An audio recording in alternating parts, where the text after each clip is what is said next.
Bienvenidos a Aula Microbiana, donde los microbios se conocen en detalle. Hoy nos centraremos en el virus de la rabia, un patógeno con relevancia histórica y clínica extraordinaria, porque aunque es prevenible mediante la vacunación, sigue cobrando vidas en diferentes regiones del mundo, sobre todo en áreas con alta exposición a animales no vacunados.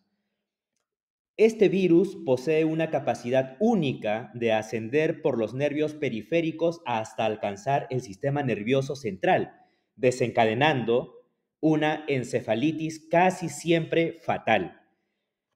En esta sesión exploraremos entonces su microbiología, sus mecanismos de invasión y las implicancias clínicas y epidemiológicas que lo convierten en una prioridad de salud pública. El objetivo es que comprendamos por qué un virus que conocemos desde hace siglos continúa siendo un desafío para la medicina actual. Y es que la rabia es una de las enfermedades virales más antiguas descritas por la humanidad. Su asociación con mordeduras de animales, especialmente perros, aparece en registros de Mesopotamia y en textos griegos como los de Aristóteles. Sin embargo, fue en el siglo XIX cuando se logró un avance trascendental. Louis Pasteur y su equipo desarrollaron la primera vacuna efectiva contra un virus, en este caso el virus de la rabia, en el año 1885. Este hecho no solo representó un hito para la historia de la microbiología, sino que también marcó el inicio de la inmunización preventiva como estrategia sanitaria. A partir de entonces, la rabia dejó de ser un destino inevitable y se transformó en una enfermedad prevenible, aunque su control todavía depende de políticas de vacunación animal y de acceso oportuno a la profilaxis en humanos expuestos. El virus de la rabia pertenece a la familia Rhabdoviridae y posee un genoma ARN monocatenario de polaridad negativa. Morfológicamente se caracteriza por esta forma de bala, ¿no? Tiene una forma de bala recubierta por una envoltura lipídica. Y en su superficie se proyectan espículas de glicoproteína G, que es la responsable de la unión a los receptores neuronales y de la fusión con la membrana celular. Una vez que el virus ingresa a la célula infectada, la replicación ocurre exclusivamente en el citoplasma, ¿no? Al ser un virus ARN. Citoplasma donde se forman estructuras características conocidas como cuerpos de Negri, visibles en las neuronas infectadas. Estas inclusiones son un hallazgo clásico en el diagnóstico histopatológico, como veremos más adelante. En cuanto al ciclo de replicación, este ciclo incluye la transcripción del ARN negativo a mensajeros virales, la síntesis de proteínas estructurales y el ensamblaje de nuevas partículas que luego brotan a través de la membrana plasmática, quedando listas para infectar otras células del sistema nervioso. En cuanto a sus factores de virulencia, es importante decir que este virus debe su virulencia y su patogenicidad a una serie de proteínas estructurales y no estructurales que facilitan su supervivencia y su diseminación en el organismo. La glicoproteína G es clave en la interacción inicial, ya que se une a receptores como el receptor de acetilcolina y favorece la entrada a las neuronas. Luego, la proteína P cumple funciones de evasión, interfiriendo con la señalización del interferón y debilitando la respuesta inmune innata. El tropismo neuronal asegura que una vez dentro de las fibras nerviosas, el virus se desplace siguiendo un patrón bien definido.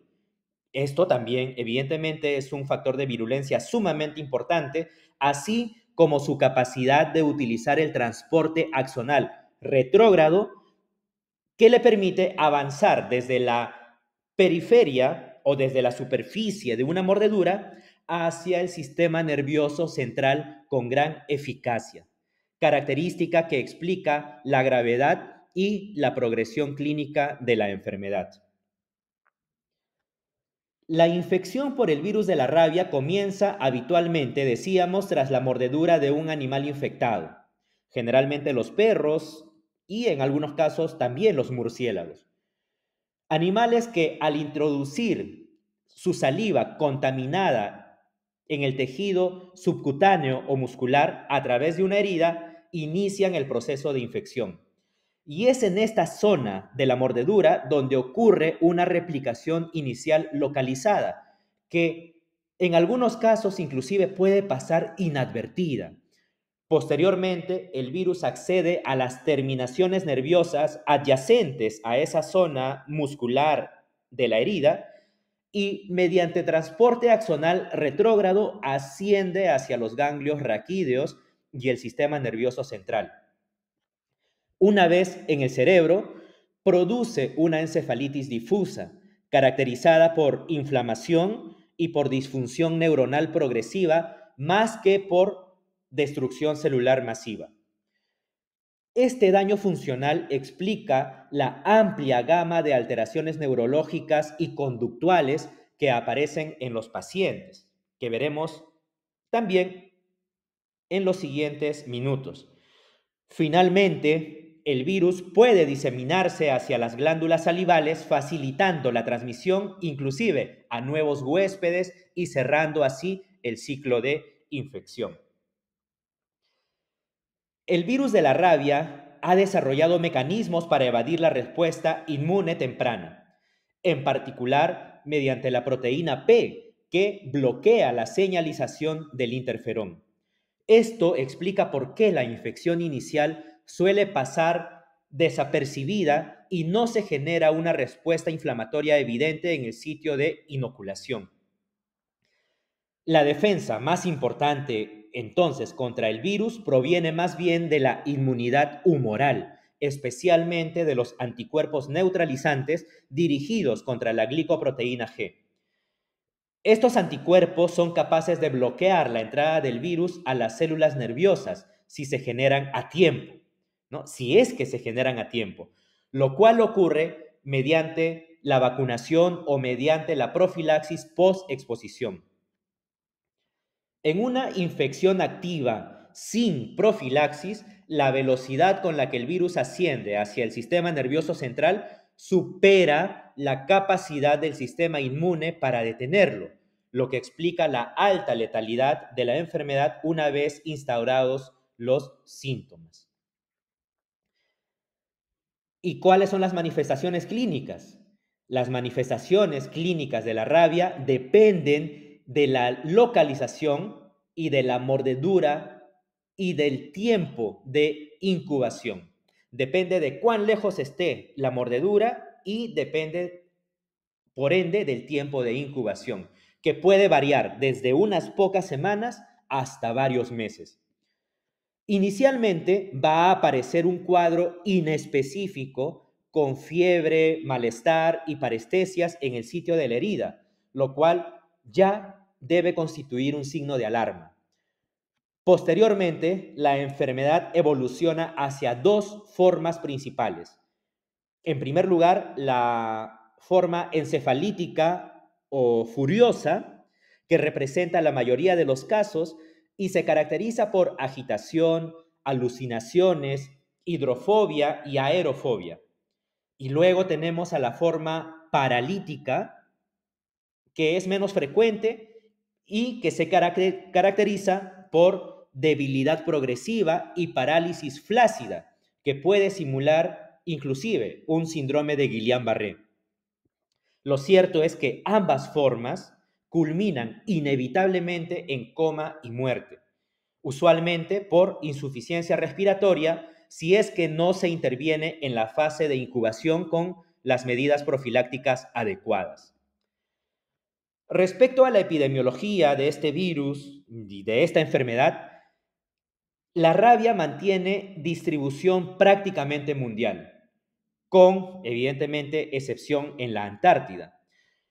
Se estima que causa alrededor de 60.000, casi 60.000 muertes humanas cada año, y la mayoría de ellas en Asia y en África, donde el acceso a las vacunas y profilaxis post-exposición es limitado. En regiones endémicas, los perros constituyen la principal fuente de transmisión a los humanos.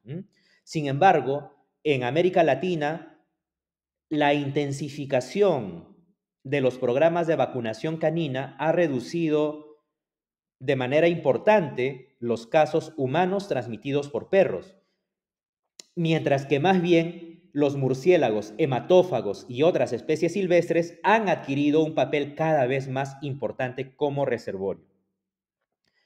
Estos cambios epidemiológicos exigen estrategias de vigilancia y control que integren tanto la salud humana como la salud animal, en línea con el enfoque de una sola salud o como lo que se conoce el enfoque One Health.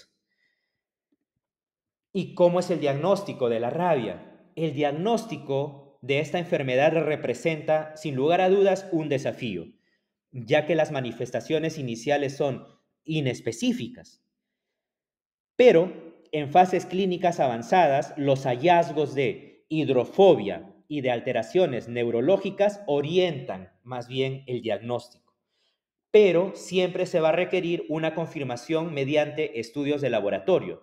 Y aquí la inmunofluorescencia directa en tejido cerebral es considerada el estándar de oro, permitiendo la detección de antígenos virales. Asimismo, la reacción en cadena de la polimerasa con transcriptasa inversa, ¿no? RT-PCR, ofrece una herramienta sensible y rápida para identificar el ARN viral en muestras clínicas, incluso antes del fallecimiento del paciente. Finalmente, los cuerpos de Negri constituyen un hallazgo clásico en la histopatología del tejido cerebral, aunque no están presentes en todos los casos. Es importante tener en cuenta que estos cuerpos de Negri son característicos, pero no en todos los casos se encuentran presentes. La combinación, entonces, de métodos moleculares y los métodos histológicos asegura siempre un diagnóstico más confiable. Bien, y en cuanto al manejo de la enfermedad, uno de los aspectos más dramáticos de esta enfermedad es precisamente la ausencia de un tratamiento efectivo una vez que los síntomas se han manifestado. El manejo en estas fases se limita al soporte intensivo en las unidades de cuidados intensivos con medidas de ventilación, hidratación y control de las complicaciones. Ahora, existen protocolos experimentales como el llamado protocolo de Milwaukee que han intentado inducir un estado de coma terapéutico y en este estado se busca modular la respuesta inmune, pero sus resultados han sido inconsistentes a la fecha y no reproducibles a gran escala. En la práctica clínica, la mortalidad de la rabia sintomática sigue siendo prácticamente del 100%. Eso es un dato importante que hay que tener en cuenta. Por ello, la clave en la atención es actuar en el periodo de incubación con profilaxis post-exposición y a nivel poblacional, asegurar la vacunación de los animales transmisores. La prevención de la rabia es altamente efectiva si es que se aplican medidas oportunas. Esa es la buena noticia, ¿no? Pero si es que se aplican medidas oportunas.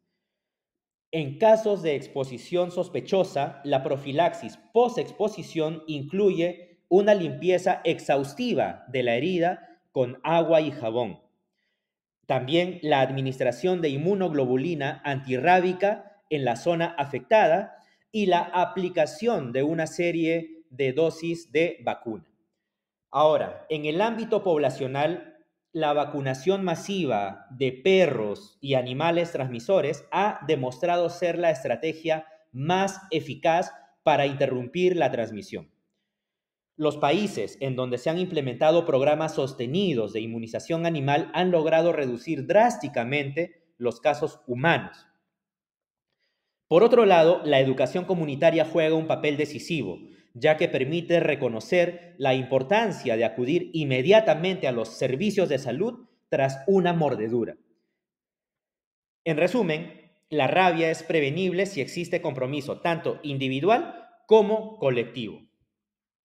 Y vamos llegando así al final de este episodio, en donde podemos decir, en conclusión, que el virus de la rabia nos recuerda cómo un patógeno zoonótico puede convertirse en una amenaza mortal si no se aplican medidas preventivas a tiempo. Hemos visto que, pese a su elevada letalidad clínica, la rabia es completamente prevenible gracias a la vacunación y a la profilaxis post-exposición.